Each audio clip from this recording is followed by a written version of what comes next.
জাহান্নামের উপরে পুল স্থাপন করা হবে, পুল সিরাত।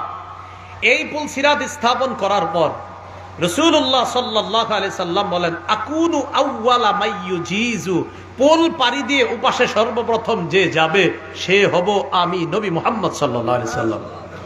সব নবীরা পুলের এই পাশে দাঁড়িয়ে থাকবে, নবীরাও তো জান্নাতি। ওয়া দুআউর রুসুলি ইয়াউমা ইদিন আল্লাহুম্মা সাল্লিম আল্লাহুম্মা সাল্লিম। সব রাসূলরা বলবে আল্লাহ বাঁচাও, আল্লাহ বাঁচাও।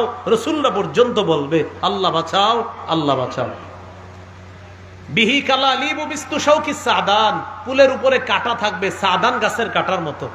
নবীজি বললেন, আমার আইতুম শাওকা সাদান, আচ্ছা তোমরা কি সাদান গাছের কাঁটা দেখেছো? সাহাবীরা বলবে হুজুর দেখেছি আমরা। নবীজি বলেন, এই সাদান গাছের কাঁটার মতো হবে পুল সিরাতের উপর কাঁটা। গায়রা আন্নাহু লা ইয়ালামু কদরা ইযমিহা ইল্লাল্লাহ, তবে এই কাঁটা কত বড় হবে এটা আল্লাহ ছাড়া কেউ জানে না। এবার দেখেন, ফাতাখতাফুন নাসা, কাঁটা মানুষকে ছো মেরে ধরবে, কাঁটা বিকদরি আমালিহি, আমল অনুযায়ী। ফামিনহুমুল মুবাকু বিআমালি, কেউ কেউ তার আমলের কারণে ধরা খেয়ে যাবে, আমল খারাপ, কাঁটা ধরবে, ধরে জাহান্নামে ফেলাবে।